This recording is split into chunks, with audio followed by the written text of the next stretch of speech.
Chapter 47 Baba's Reminiscences. Story of Veerabhadrappa and Chennabasappa, Snake and the Frog. The last chapter described Baba's reminiscences about two goats. This chapter describes more such reminiscences and relates the story of Veerabhadrappa and Chennabasappa. Preliminary. Blessed is the face of Sai. If we cast a glance at him for a moment, he destroys the sorrow of many past births and confers great bliss on us. And if he looks at us with grace, our bondage of karma is immediately snapped away and we are led to happiness. The river Ganges washes away the dirt and sins of all people who go to her for a bath.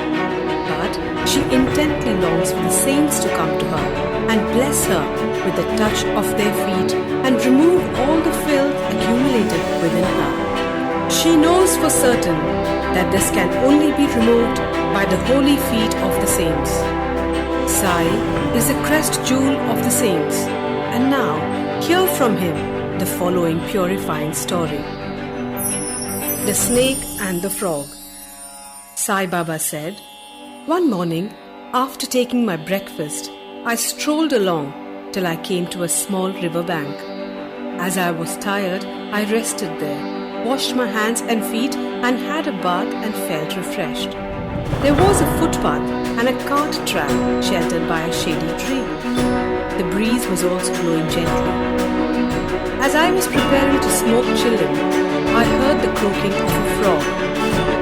I was striking the flint and lighting the fire when a traveller turned up, sat by my side, bowed down to me and politely invited me to his house for meals and rest.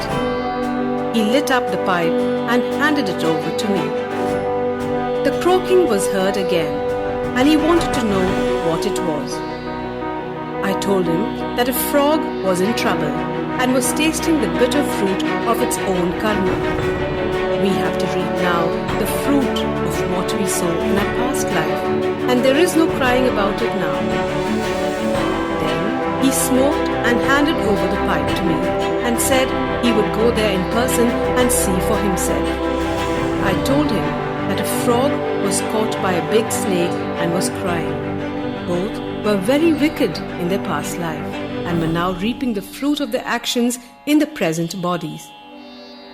He went and found that a huge black serpent was holding a big frog in its mouth. He returned to me and said that in about 10 or 12 minutes the frog would be eaten up by the snake. I said, "No, this can't be. I am its father, and I am here now. How shall I allow the snake to eat it up? Am I here for nothing? Just see how I release it."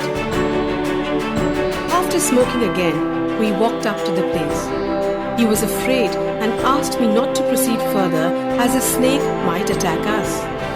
Not minding him, I went ahead and addressed the creature thus, "O Veerabhadrappa, has not your enemy Basappa yet repented? Though he has been born as a frog, and you too, though born as a serpent, still hold bitter enmity against him? Be ashamed of yourself, give up your hatred now, and rest in peace." On hearing these words, the snake left the frog quickly and dived into the river and disappeared. The frog also jumped away and hid itself in the bushes. The traveller was much surprised. He said he could not understand how the snake dropped the frog and disappeared on hearing the words. Who was Veerabhadrappa and who was Basappa, and what was the cause of the enmity? I returned with him to the foot of the tree, and after sharing again a few puffs of smoke with him, I explained the whole mystery to him as follows.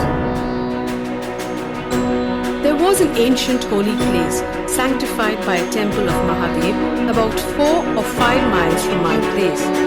The temple was old and dilapidated. The residents of the place collected funds for its repairs. After a large amount was collected, arrangement for worship was made and plans with estimates for repairs were prepared. A rich local man was appointed the treasurer and the whole work was entrusted to him. He was to keep regular accounts and be honest in all his dealings. He was a first-class miser and spent very little for the repairs, which consequently made very little progress. He spent all the funds, swallowed some amount himself, and spent nothing from his pocket. He had a sweet tongue and was very clever in offering possible explanations regarding the poor, untardy progress of the work. The people again went to him and said that unless he lent his helping hand and tried his best, the work would not be complete. They asked him to work out the scheme and again collected subscriptions and sent the amount to him. He received it, but sat as quiet as before, without making any progress. After some days, God Mahadev appeared in his wife's dream and said to her, "You get up, build the dome of the temple. I will give you 100-fold of what you spend." She told this vision to her husband. He was afraid that it would involve him in expenses and therefore laughed it off, saying it was a mere dream, a thing not to be relied and acted upon. Or why else did not God appear to him in the dream and tell him about it? Was he far off from her? This looks like a bad dream, having its object of creation of ill feeling between husband and wife. The wife had to remain quiet. God does not like big subscriptions and donations collected against the wishes of the donors, but He likes even trifling amounts given with love, devotion and gratitude. Some days after, God again appeared in her dream and said, "Do not bother yourself about your husband and the collections with him. Do not press him to spend any money for the temple. What I want is bhava and devotion. So give, if you like, anything of your own." She consulted her husband about this vision and decided to give God her ornaments given by her father. The miser felt disconcerted and decided to cheat even God. He undervalued the ornaments at ₹1,000 and bought them himself, and in lieu of the amount gave a barren field to God as endowment or security. The wife agreed to this. The field or land was not his own. It belonged to one poor woman named Dubaki, who mortgaged it to him for 200 rupees. She was not able to redeem it for long, so the cunning miser cheated all, his wife, Dubaki, and even God. The land was sterile, uncultivated, and worth nothing, and yielded nothing, even in best seasons. Thus ended this transaction, and the land was given in the possession of the poor priest, who was pleased with the endowment. Sometime later, strange things happened. There was a terrific storm and heavy downpour. Lightning struck the house of the miser when he and his wife both died. Dubaki also breathed her last. In the next life, the rich miser was born at Mathura in a Brahmin family and was named Veerabhadrappa. His devout wife was born as a daughter of the priest of the temple and was named Gauri. The woman Dubaki was born as a male in the family of the Gura of the temple and was named Chennabasap. The priest was a friend of mine. He often came to me, chatted and smoked with me. His daughter Gauri was also devoted to me. She was growing fast and her father was seeking a good husband for her. I told him not to worry about this, as the bridegroom himself would come seeking her. Then there came a poor boy named Veerabhadrappa wandering and begging his bread to the priest's house. With my consent, Gauri was given in marriage to him. He was also devoted to me initially, as I recommended his marriage with Gauri, but later became a miser. Even in this new life, he was hankering after money and asked me to help him get it, as he was leading a married man's life. Strange things happened. There was a sudden rise in prices. By Gauri's good luck, there was a great demand for land, and the land was sold for 1 lakh of rupees, 100 times the worth of her ornaments. Half the amount was paid in cash and the remaining was to be paid in 25 installments or rupees 2,000 each. All agreed to this transaction but began to quarrel over the money. They came to me for consultation.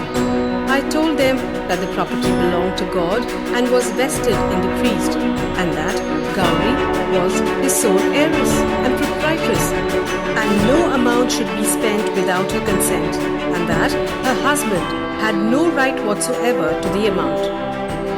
On hearing my opinion, Veerabhadrappa was wroth with me and said I wanted to establish Gauri's claim and embezzle her property. On hearing his words, I remembered God and kept quiet. Veerabhadrappa scolded his wife Gauri, and she came to me at noon and requested me not to mind the words of others and not to discard her, as she was my daughter.